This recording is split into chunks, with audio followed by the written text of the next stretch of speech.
La época del Dorado fue tal vez la época más gloriosa del fútbol colombiano. Es que para esa época, mediados del siglo XX, los mejores jugadores de América e incluso grandes jugadores de Europa llegaban a jugar a nuestro rentado nacional.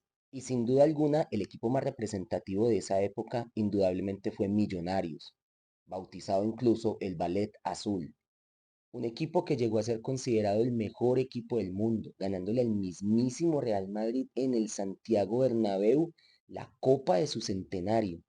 Millonarios traería jugadores como el mismísimo Alfredo Di Stéfano, Néstor Rossi, Raúl Pini, Julio Cosi, pero el que inauguraría toda esa peregrinación de jugadores de élite sería Adolfo Pedernera, que le daría apertura a la legendaria época del Dorado, el mismo Adolfo Pedernera por el que votaron miles de colombianos en unas elecciones presidenciales.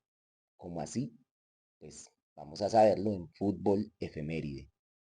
Es que según el libro Estadio Nación de Gustavo López Añasco, el fútbol colombiano sería un aliciente para una época muy difícil en Colombia, pues estamos hablando de la etapa histórica del país que se le bautizó la violencia, donde después de la muerte de Jorge Eliezer Gaitán comenzaría una ola de atrocidades a lo largo del territorio nacional entre liberales y conservadores, lo que hacía que el fútbol colombiano por lo menos le sirviera a una parte del país para olvidar ese tipo de problemas y tratar de unir un país fracturado. Se acercaban las elecciones del año de 1950, donde el candidato Darío Echandía rivalizaría contra Laureano Gómez.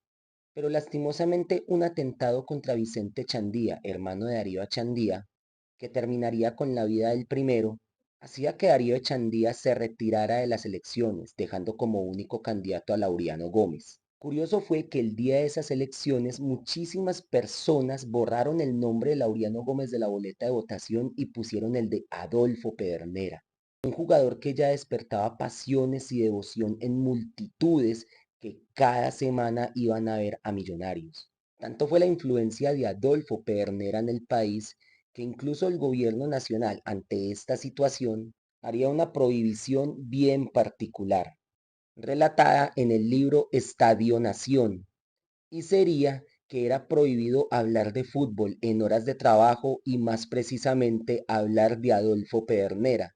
Cuando Adolfo Pedernera murió en el año de 1995, el gobierno de Ernesto Samper declaró duelo nacional, y así fue como Adolfo Pedernera simbólicamente terminó compitiendo por la presidencia de la República.